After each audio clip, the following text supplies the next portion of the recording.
Hello, my name is Natasha from Amazing Me Yoga, and today I want to talk with you about supporting your child with big emotions. And through this video we are going to be talking about what is emotional well-being, why is it so important for our children, and also how can yoga tie into this? How can yoga help? Children meet stress every day, okay? It's not just us that has stress in our lives. Children do have stress, and it's important that we validate that and don't just write it off like just wait until you got bills to pay or something like that, because children do experience stress and all these big emotions that can come with it as well.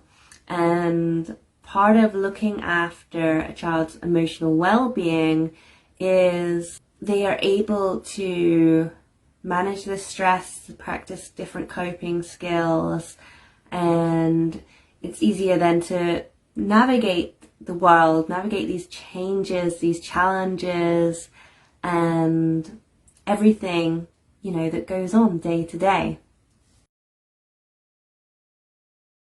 So what is emotional well-being? First of all, well, emotional well-being refers to the ability to bring awareness to the emotions and then express it in an appropriate way. And by appropriate, I mean recognizing you are annoyed or angry without punching someone, for example. You are able to use these tools, self-regulate, bring attention to how you're feeling, and respond to them in a healthy way. You can imagine can be really important for children when building relationships, going to school, going out into the world. When they are feeling these big emotions, are they able to bring some calm, be with that feeling? We're not on about like, let's suppress that feeling, let's just sit that down until we get home. No, we don't want to suppress feelings. That is not healthy. We had a generation, I think, that have done a lot of suppressing feelings, and it didn't pan out too well. So we definitely don't want to suppress any feelings. We want to bring awareness to these feelings, and we want children to recognize these feelings and know that they are okay. It's okay to feel big emotions. It's okay to feel angry. It's okay to feel annoyed, frustrated, disappointed. It's okay to feel all of these emotions. It's not okay to act impulsively on them, that we hit someone or, you know, lose our temper because of them and let them kind of take over.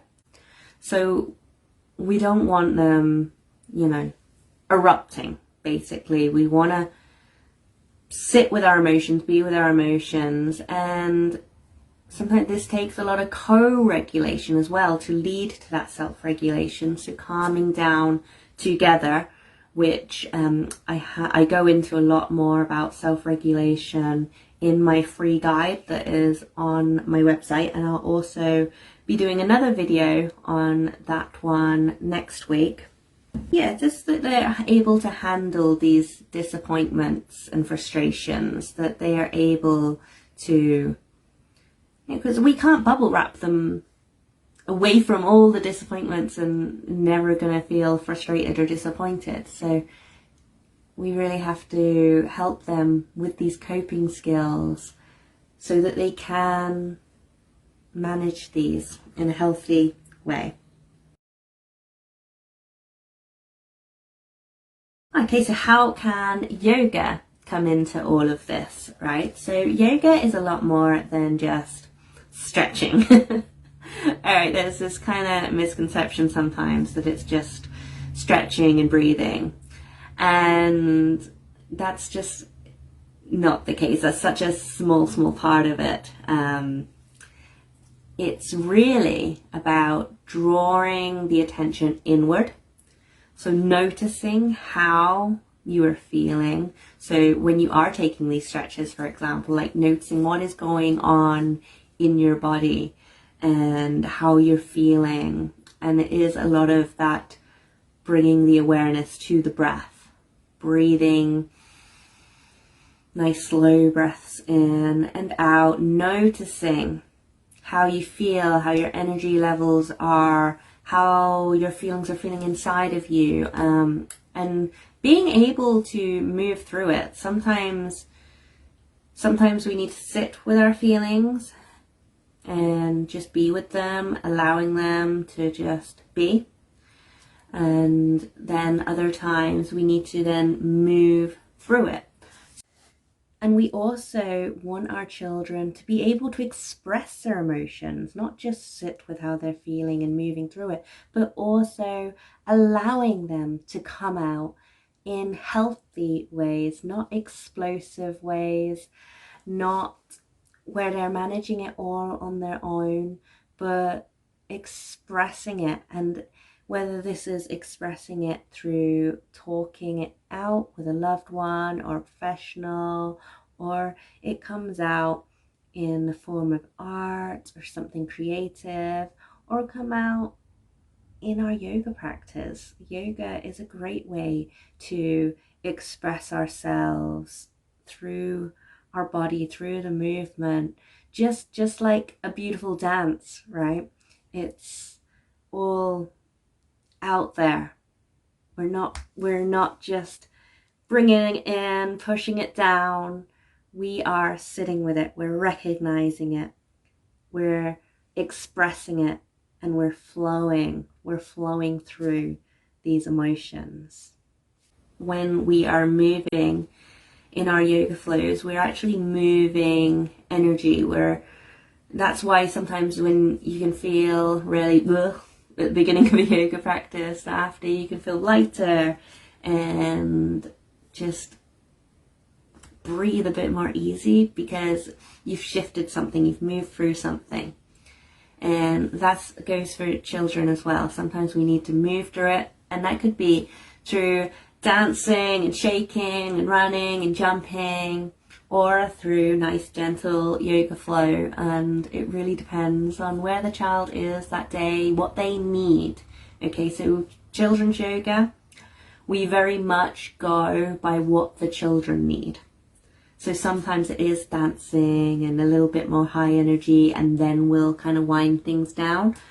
But it really is a child-led practice, meeting them where they are. So we can also use yoga and play to learn about different emotions. And that's one of our focuses this term in my in-person classes, is focusing on different emotions. And we do this through games, through stories, through songs, and through self-awareness.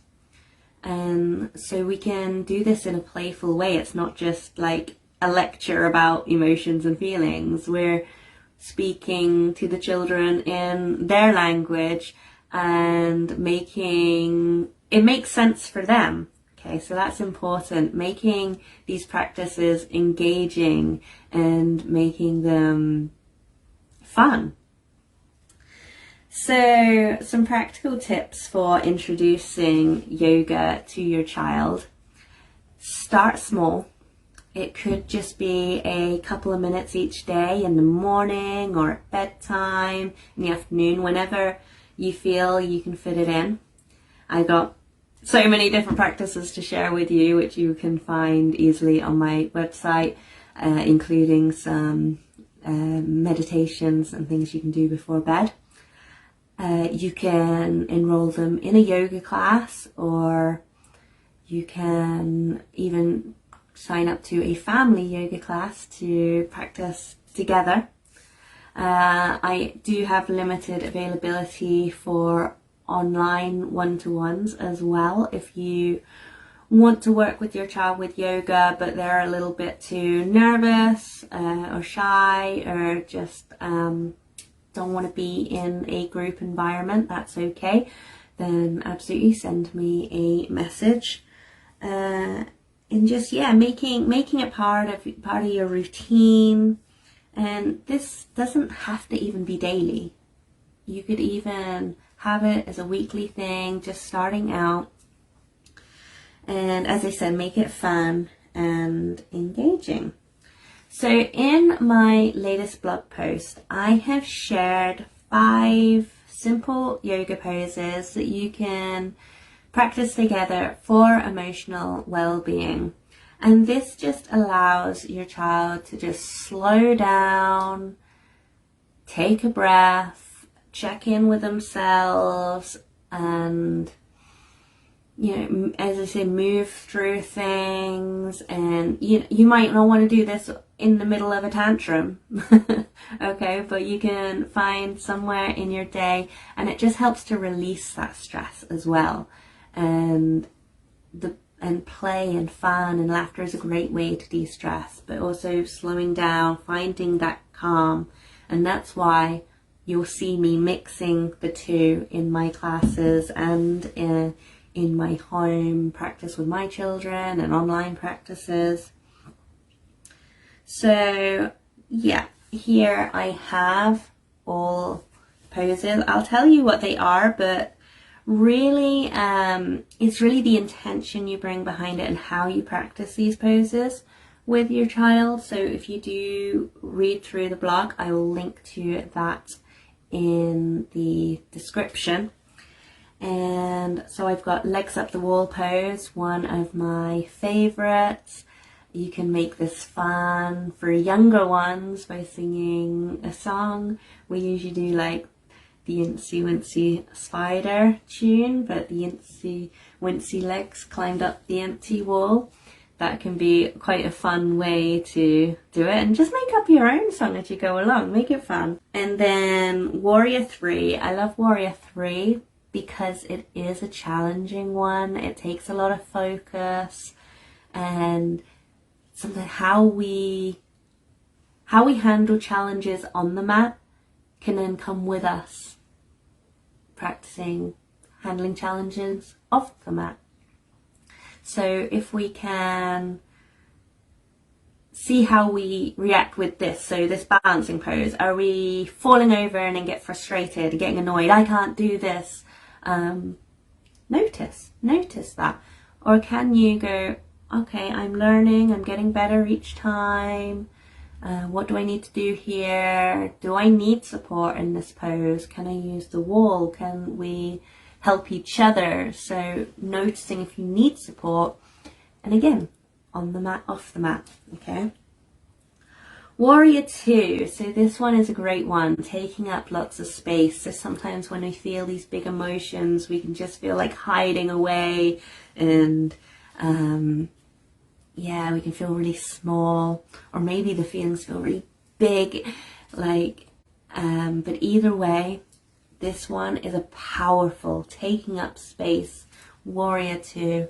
And I love to pair this pose with some affirmations as well, just to really help that feeling of empowerment.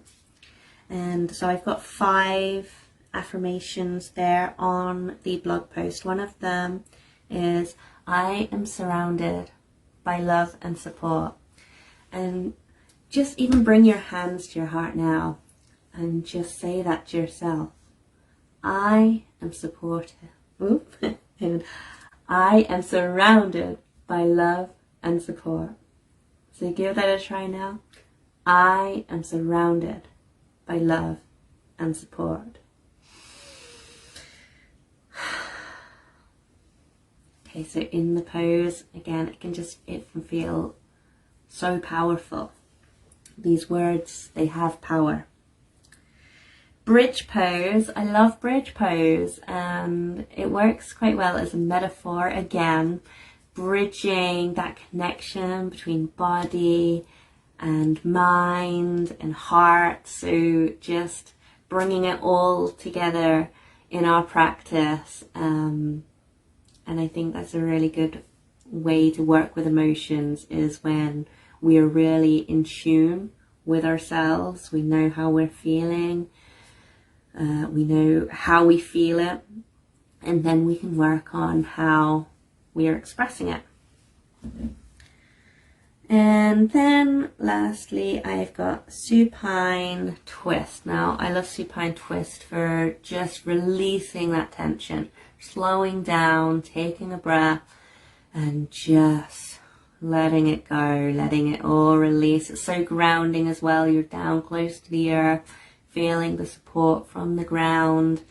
And grounding can be really, really good coping skill for big emotions. So when things just feel, then you got the support of the ground, connect with nature, connect with each other, and honestly, it can be so, so healing. So those are the poses for supporting your child with emotional well-being. We've talked about what that looks like, what emotional well-being looks like, and why it is important for your child. And I just want to thank you for watching this. Please do check out that blog. It has a lot more information in there and how to do these poses as well. Thank you so much, and I shall see you next week. Take care.